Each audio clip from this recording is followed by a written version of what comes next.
एक ऐसा दस्तावेज है जो ब्रह्मांडीय ऊर्जा में लिखा गया है और उस पर तुम्हारा नाम है। आज हम उसकी मुहर तोड़ने वाले हैं। तुम्हारी आत्मा खाली हाथ इस धरती पर नहीं आई। इस जीवन में तुम्हारी आंखें खुलने से बहुत पहले तुम एक ऐसी जगह पर थे जहां समय नहीं चलता, एक शुद्ध चेतना की अवस्था, और वहां तुमने अपनी कहानी खुद लिखी। तुमने अपने माता पिता को चुना, तुमने अपने घाव चुने, यहां तक कि जिन लोगों ने तुम्हें सबसे गहरा दुख और सबसे ऊंचा उत्थान दिया, उन्हें भी तुमने खुद चुना। यह सब कोई संयोग नहीं था। वो धोखा, वो हानि, वो प्रेम जो मानवीय सीमाओं से परे लगता था, यह सब एक पवित्र अनुबंध का हिस्सा था। यह नियति नहीं थी, यह सिर्फ कर्मफल भी नहीं था। ये तुम थे, एक जागरूक आत्मा जिसने एक राह चुनी, आराम के लिए नहीं बल्कि आत्म विकास के लिए। आज हम उस अनुबंध को खोल रहे हैं, और एक बार जब तुम उसे देख लोगे तो तुम अपनी जिंदगी को पहले जैसा कभी नहीं देखोगे। कल्पना करो कि जन्म से पहले तुम्हारी आत्मा एक दिव्य सभा में बैठी है, जहां समय नहीं है, केवल चेतना है।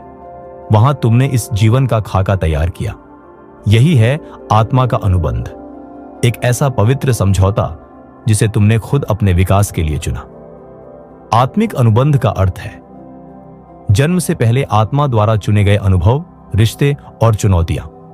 यह हमारे जीवन का अदृश्य खाका है जो हमारे कर्म, पाठ और गहराई से जुड़े रिश्तों को निर्धारित करता है।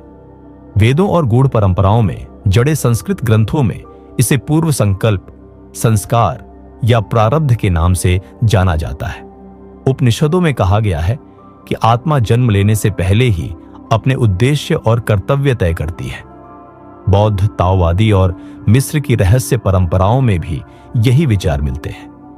आत्मा जानती है वह क्यों आ रही है। कर्म बनाम अनुबंध, अक्सर लोग कर्म को सजा या इनाम की तरह देखते हैं, लेकिन आत्मा का अनुबंध कर्म से अलग है।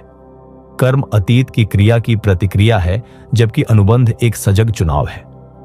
आत्मा जानती है कि उसे किस अनुभव से गुजर कर सीखना है। कई बार तुम किसी व्यक्ति से मिलते ही महसूस करते हो कि वो तुम्हारे जीवन में क्यों है। ये वही अनुबंध है जो सक्रिय हुआ है। आधुनिक पुष्टि, कई नियर डेथ एक्सपीरियंसेस NDEs और आकाशिक रिकॉर्ड्स के अध्ययनों में लोग बताते हैं कि उन्होंने जन्म से पहले आत्मा की सभा में अपने जीवन की योजना देखी। यह अनुभव सिद्ध करते हैं कि जीवन एक यादृच्छिक दुर्घटना नहीं बल्कि एक पूर्व निर्धारित आयोजन है। तो जब तुम्हारी आत्मा ने जन्म लिया, वह पहले से ही तैयार थी, सबक सीखने के लिए, कर्ज चुकाने के लिए, प्रेम और पीड़ा दोनों को स्वीकार करके विकास के मार्ग पर चलने के लिए। हर आत्मा इस धरती पर सिर्फ अस्तित्व के लिए नहीं आती, वो एक उद्देश्य के साथ आती है, और इस उद्देश्य की पूर्ति के लिए आत्मा कुछ विशिष्ट अनुबंध करती है। ये अनुबंध कभी रिश्तों के रूप में आते हैं, कभी कार्यों के रूप में, और कभी कभी दर्द भरे अनुभवों के रूप में। आइए समझते हैं आत्मा के साथ प्रमुख पवित्र अनुबंध। 1. पारिवारिक अनुबंध, फैमिली कॉन्ट्रैक्ट्स। क्या तुमने कभी सोचा है कि तुमने ऐसे माता पिता क्यों चुने जो तुम्हारी प्रकृति से बिल्कुल विपरीत है, या कोई भाई बहन जो तुम्हें जीवन भर चुनौती देता रहा? यह सब संयोग नहीं है। आत्मा इन रिश्तों को पिछली पीढ़ियों के कर्मों को ठीक करने और वंशगत घावों को भरने के लिए चुनती है। कई बार कठिन पारिवारिक रिश्ते तुम्हारी आत्मा को सबसे अधिक विस्तार देते हैं। उदाहरण, एक कठोर पिता जिसके साथ तुम्हारा रिश्ता तनावपूर्ण हो सकता है, लेकिन वही रिश्ता तुम्हें आत्मसम्मान और स्वतंत्रता का पाठ सिखाता है। 2. प्रेम और जुड़ाव के अनुबंध, रोमांटिक